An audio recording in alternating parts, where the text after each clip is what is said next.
Thank you for joining Effortless Attraction. My name is Evelyn McAleer. I'm the author of A Life You Want, Effortless, and The Woman's Journey. I'm a life coach, business mentor, and inspirational speaker. And my greatest value is making a difference in people's lives. So I hope through these podcasts, I can make a difference to your life.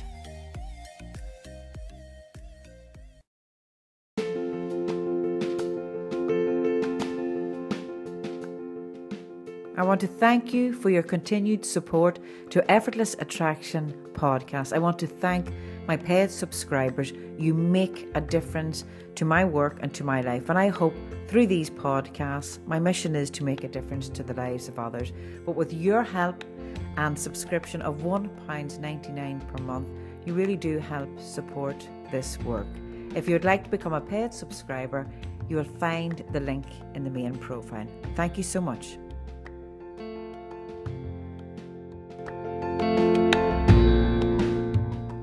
Thank you, ladies and gentlemen, whoever can get to join in another Effortless Attraction podcast. Well, today I am beyond myself with excitement.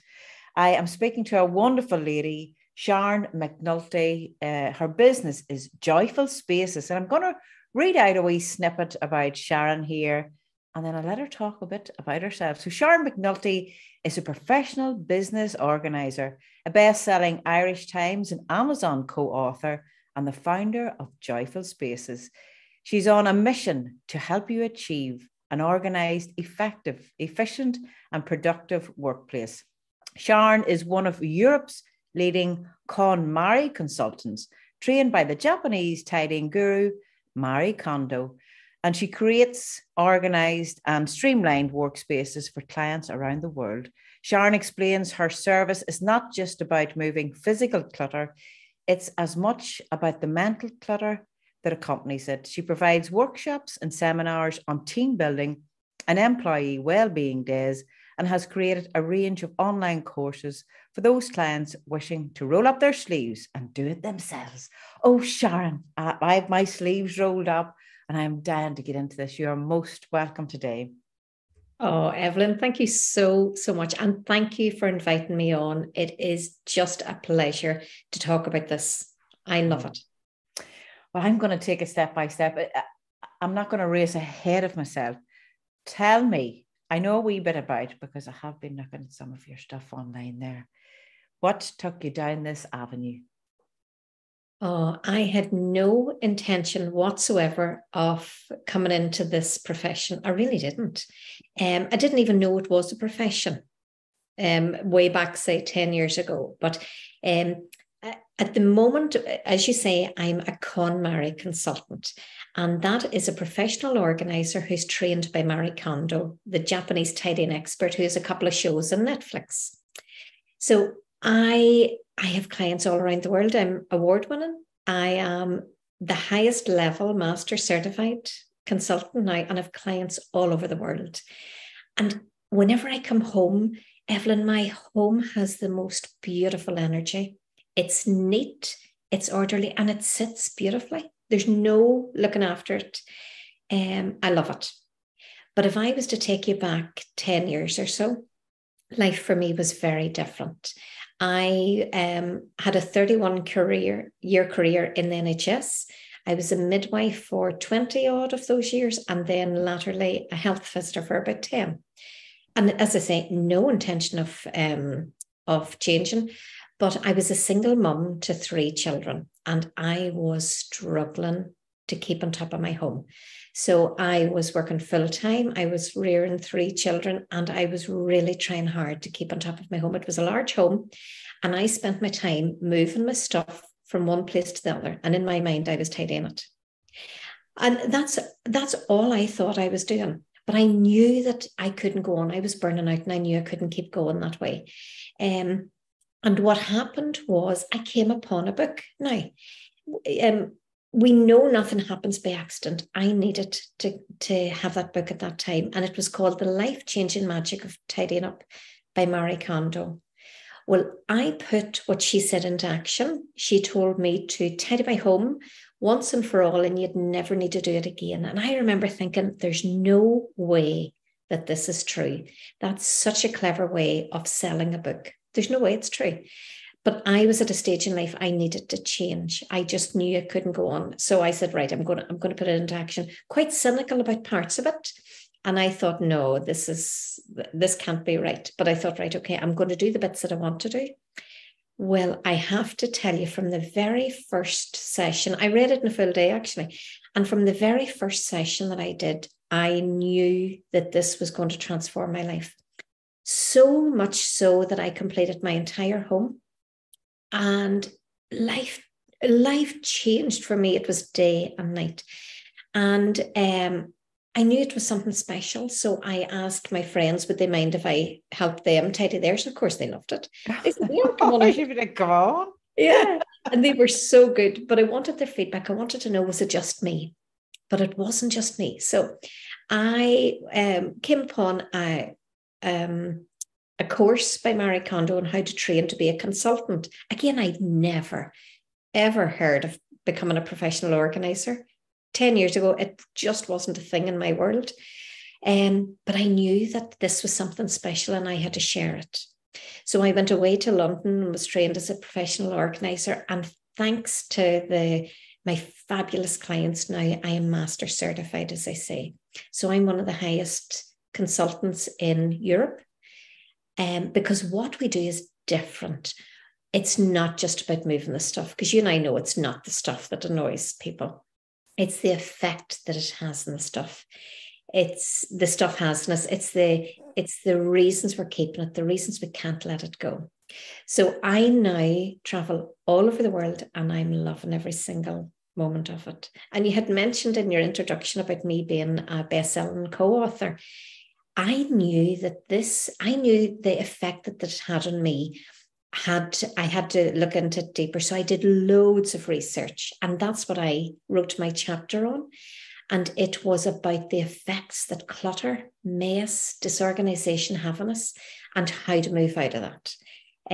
So I've since written I'm co-author of a second book, and I'm in the process of writing my own book. This is such important information. I just love it. So I've developed a team, the most wonderful, wonderful women, and we go into homes and we transform their homes. We just bring joy back into it, because it is about the joy. It's about making life easier for our clients.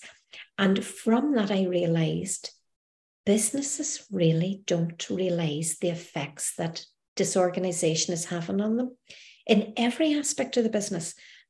So I've done a lot of work on that as well, and realized businesses are losing so much money. They're losing good staff. Their staff are burning out. And I've realized, okay, this is an area where I really need to help.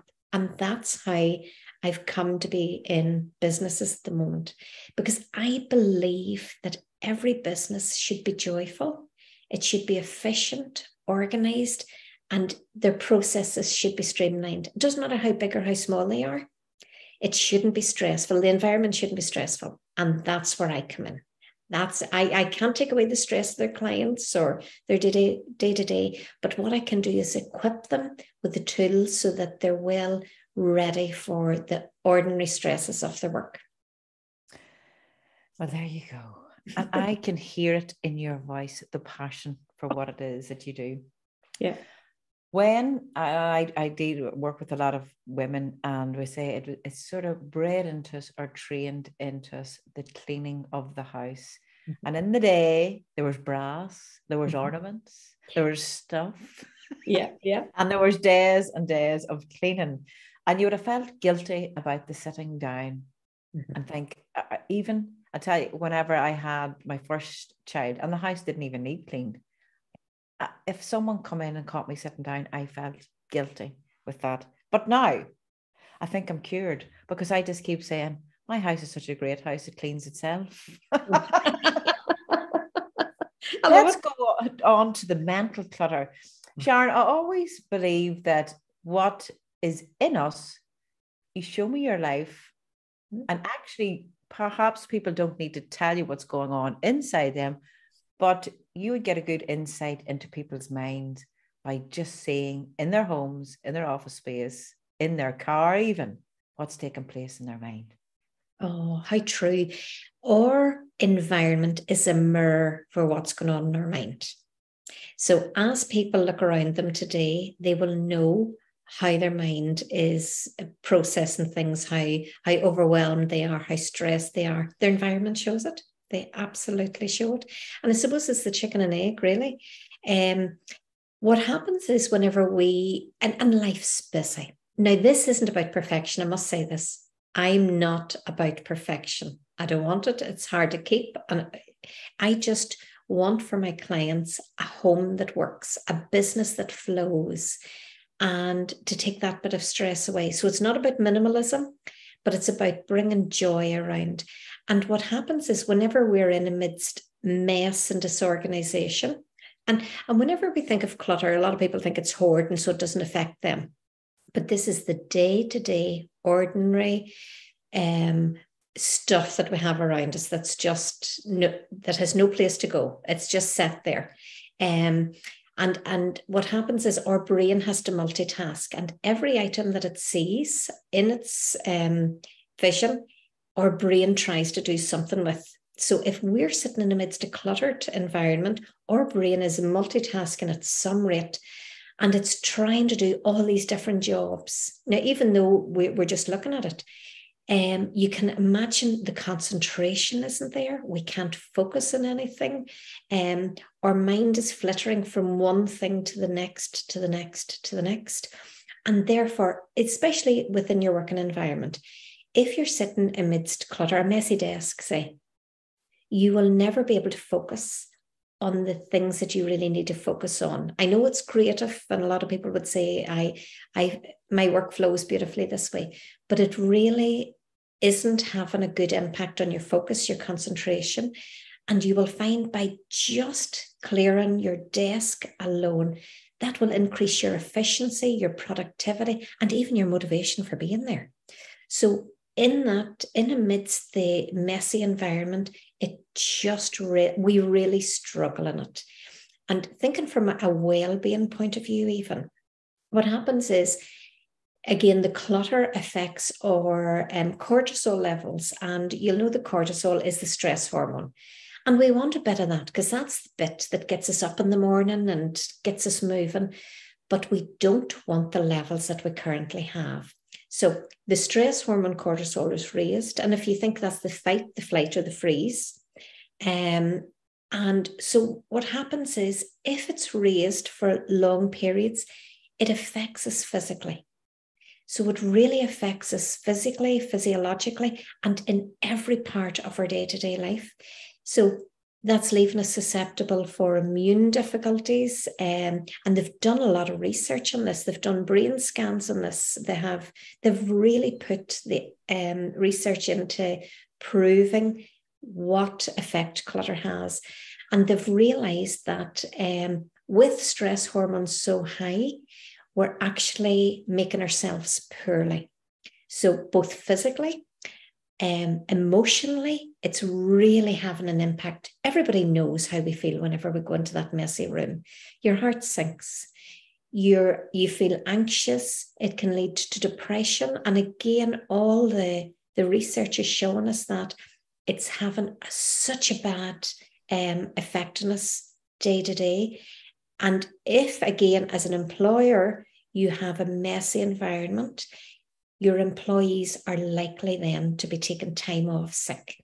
So again, I worked it out actually from all the different research that came about. So as an employer, it's having financial impact to the tune of I suppose every employee that you have spends 5 weeks, plus it's 5.5 weeks, but say 5 weeks every year searching for items. That's it. That's all they're doing for those 5 weeks of every year. So as an employer, I would ask you to think about how much you pay out in wages every 5 weeks. Well, that's what you're spending money on so that your staff, so your team can look for stuff. And to me, not only is that lost money, but they're not then doing the high income generating activities that you really want them to be doing. So it's a double financial loss. Also, as I say, because it's having an emotional impact, it can lead to burnout. That high cortisol can lead to burnout. And burnout, as you know, has been defined now by the World Health Organization as something that happens within a syndrome for the workplace. So it is real, and it is having an impact on not only that person's whole life, their family life, but it's also having an impact on the finances of the company. Plus they're then having to bring somebody else in to do that job. So it just goes on. It's the gift that keeps on giving, but not in the way that we want, Evelyn. Well, tell me this, Sharon. What I teach too about, we're open to receiving, manifesting, law of attraction, attracting new things in. And as long as we hold on to either a thought, a belief, something from the past that's not serving us, or stuff, the inability to release and let go. Now, the women that I have worked with too, I says, you start clearing out, because if we can't, for the inability to let go, we don't have space to bring in the new. Is there energy related to the work that you do? Oh, it's all about energy. And funny enough, actually, I didn't realize this at the beginning. I really didn't. But it's only as I've really started, I suppose I'm on my own journey of, I studied Bob Proctor, and so I've really taken that on board. And it was only whenever I started to put the pieces together, I thought, this is actually not about the stuff. It's about the energy around the stuff. And without a shadow of a doubt, in fact, if anybody listening to this today is trying to manifest something in their world, just remember there is absolutely no way that you can manifest everything you want whenever you're sitting amidst clutter. Now, this is simple. This is simple to do. So if they're doing all their work and they're journaling and they're doing their goal setting, their visualization, their everything, mindfulness, and it's still not happening for them, this could be the missing piece. And what I suppose the way I look at it is we all vibrate energetically. And if we're sitting amidst clutter, we're just feeling ugh. And our vibrations are low. So we're vibrating at a really low level. And so what's happening is we're going to attract the same level of vibrations, same level of energy into our world. We don't want that. So what we want to do is surround ourselves with joy. We want to raise those vibrations, and energetically, what you're actually then doing is you're attracting more like things into your world. And that's really the level that you want to be at. Yeah. So without a shadow of a doubt, I agree. It's all about energy. That's it. 100%. I think if you're not using it either, and that a rule that I made in this house, if we're not using it, it's not coming in. I love that. Because you do, and it's only when people go to move house. Or a few examples. I know ladies that have gone on diets, they have lost weight, but they have held on to their bigger clothes.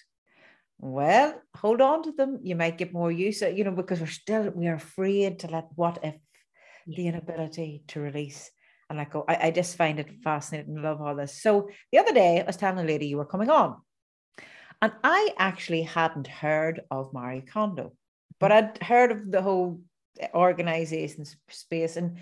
And she said she has her underwear drawer done Marie Kondo style. I said, really? Your underwear drawer?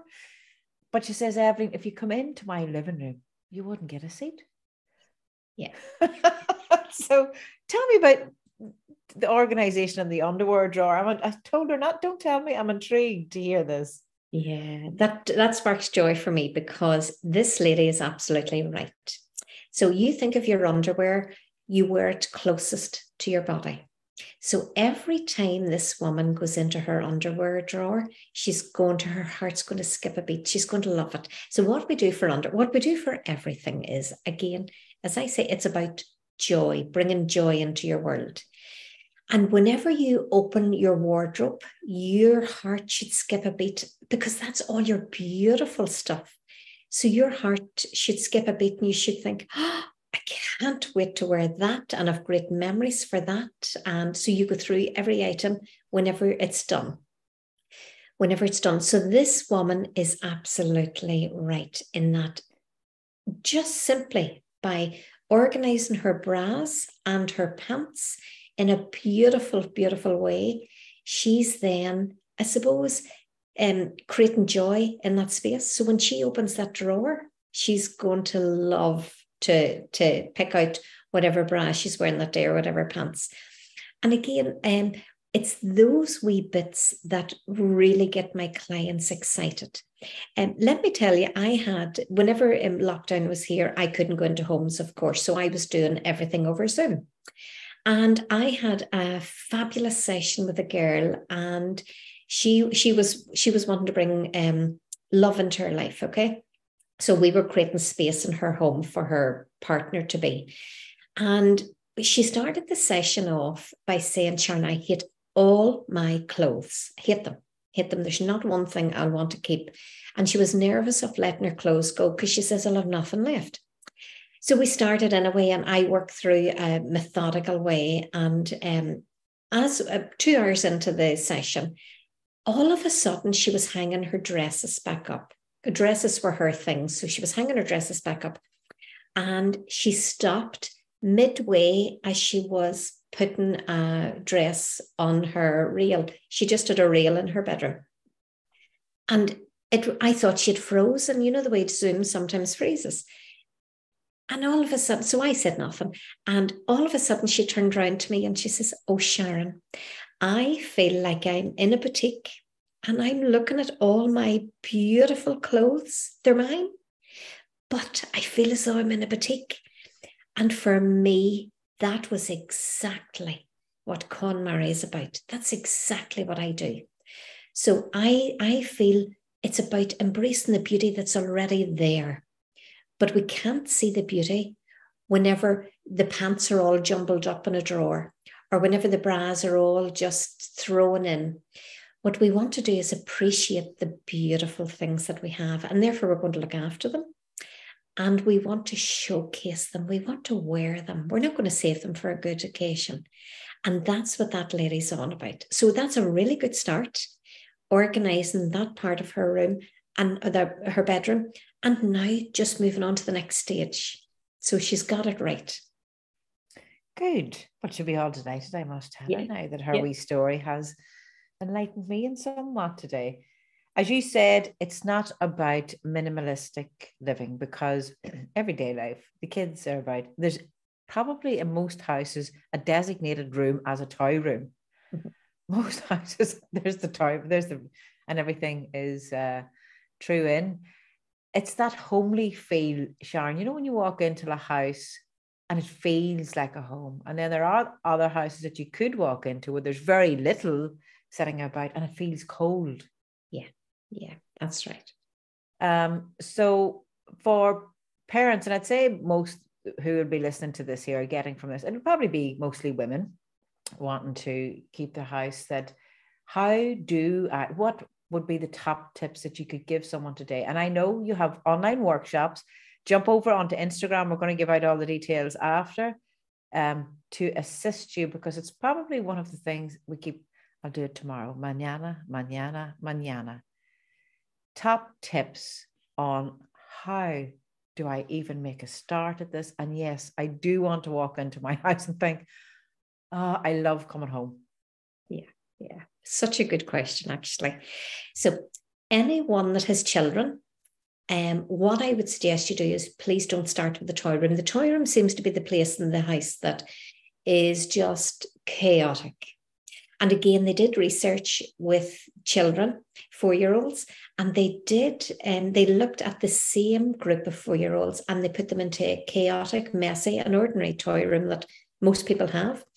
Just big buckets full of toys and lots of things strewn about the place. And they put the same children into a controlled environment where they put 3 things onto a table. And these are 4-year-olds, as I say, and they watch the difference. So in the first one, the chaotic environment, there was just too much stuff, far too much stuff. These children were never, ever going to play with half of it. But I understand as parents, grandparents buy, aunts, uncles buy, it's plastic tacked here, it's this. So it just keeps coming in. And then they have to find a place for it. But within that study, what happened was in the chaotic environment, the children just tipped, they spent their time running around this toy room and they just emptied each of the toy boxes out, flitted from one toy box to the next, and the place was in total chaos within a short space of time. So that will resonate with a lot of your parents. Absolutely. And I've actually seen it happen. And they put the same children into that controlled environment, as I say, and those children sat for an average of 40 minutes at that desk, actually playing with those three things. So if you look, and in fact, in the chaotic environment, the children fought with each other because the children can't read emotional facial expressions within a chaotic environment. They just can't do that. It's the same for us, but you will really see it in children. So they start to argue and it's my toy and I don't want to share. Whereas in the other one, it was completely different.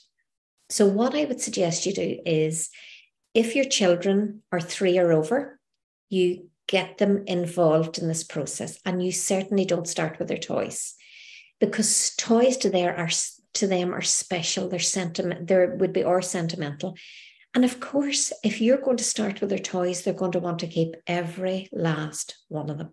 You're not going to get any of them, and they're not going to want to share them generally with anybody else, as in give them away.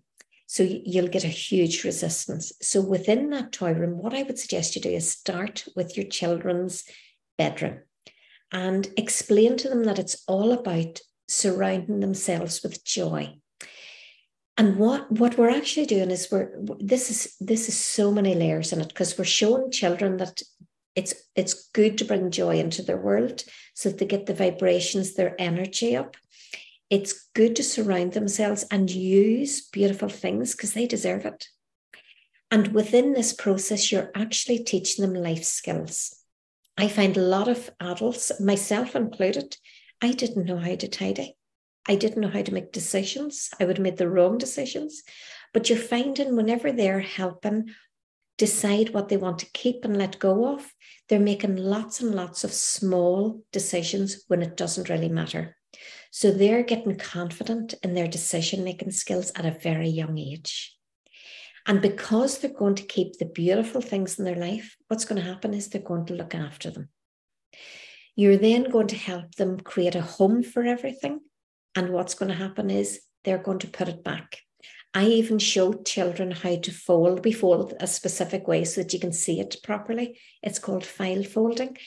And these children then, I show the children how to fold. And I have a great niece. I feel so old when I say that, but I have a great niece, and she's 4 now, but whenever she was 3, she was folding meticulously, absolutely meticulously. We just did it one evening and I showed her, and she loved it so much. She kept refolding the same thing over and over and over again because she loved it. She loved the way it stood up. So these children of this age love the structure, they love the boundary, they love caring for it, they love. So it's given them a huge appreciation for the beautiful things in their life. It's letting them look after them, and it's also cutting down on mum's housework. Because if the children are tidying up after themselves, if they're caring for things and not throwing it at their feet, mum doesn't have to do that. Plus, you're also giving them those life skills. You're setting them out into the world with as rounded, well-rounded children who are able to manage their own flat, their own apartment whenever that time comes. Or if they go away to university, they're creating their own study areas that you can absolutely, because you can't study in a messy environment, you're not going to take it in. And that's one of the things that a lot of students struggle with.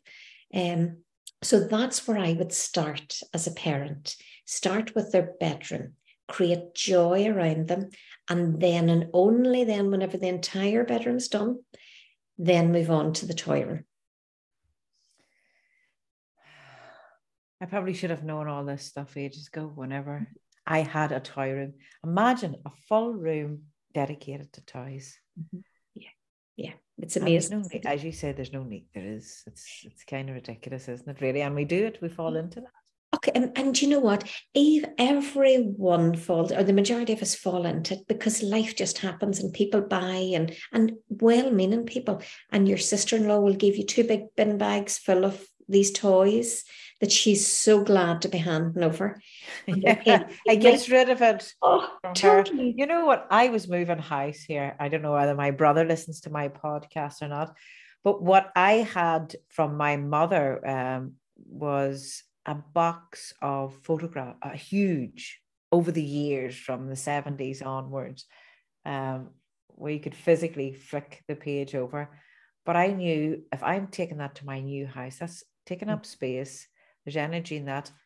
Maybe he would like to have them now. So I have handed them over to him. Well, hopefully he'll look after them, whatever. But there's that sentimental stuff and stuff. I think, no, it's a fresh, a new, I create from here now. And if somebody else wants the sentimental, they can have it. Sharon, I could talk all day to you about stuff. And I'll just say to people, it's just stuff. It's just stuff. And the energy that's attached to it. And as you say, along with the process, because this is only a short podcast, there's that energy, as you say, if we can shift things to a higher frequency of joy, you attract much, much more joyous things. You have more inner peace in your life. And people can feel when they come into your house, they just feel, there's a feeling of a peace in it. But you do have, you work with clients, obviously one-to-one.